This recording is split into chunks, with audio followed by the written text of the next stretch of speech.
All right, gay men, let's talk about how we attach in relationships. And some of you have probably seen this before, and you've probably seen it out there in many different spaces, podcasts, in reading and articles and stuff. But I felt like, hey, let's go there with Rick and see what we can come up with. So there are 4 attachment styles, okay? Go look them up. You can't miss them. But I find them really interesting. So I'm going to be using myself as an example.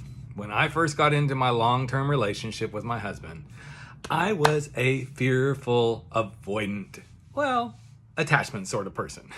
I really craved that intimacy, and I really wanted I wanted the happy white picket fence, all that sort of stuff. And I put everything into having that, except I was always afraid of getting hurt, getting left, getting all that sort of stuff. And so all I brought was a whole mix of anxious emotions and kind of behaviors that would cause me to avoid certain things. So it was always kind of like a push, a pull, a push, a pull, a push, a pull, okay? Then I kind of moved into the avoidant attachment space, which is, I want to be some independence, but there's times I struggle with being emotionally intimate. Not often. This one doesn't show up a whole lot for me. But a lot of times anybody who's avoidant, it's that avoidant attachment that's like they want it, but they keep pulling back. They pull back. They struggle with the emotional intimacy sort of stuff. And don't let that frustrate you, because they may pull away, but then they'll come rushing back. So it's time to have some talks about this sort of stuff.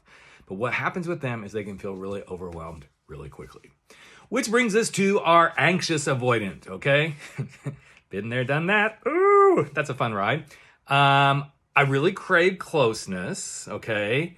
And yet I fear being abandoned, okay? So it's kind of fearful avoidant, but I crave this, but I'm afraid of being abandoned, which is a little bit different than the fearful, because everything is like I live in fear, I live in fear, I live in fear.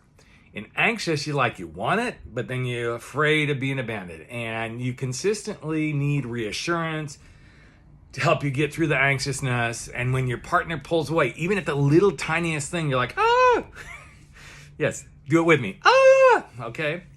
Finally, those that are in a secure attachment relationship, which we all dip our toes into, and then we have these crazy things.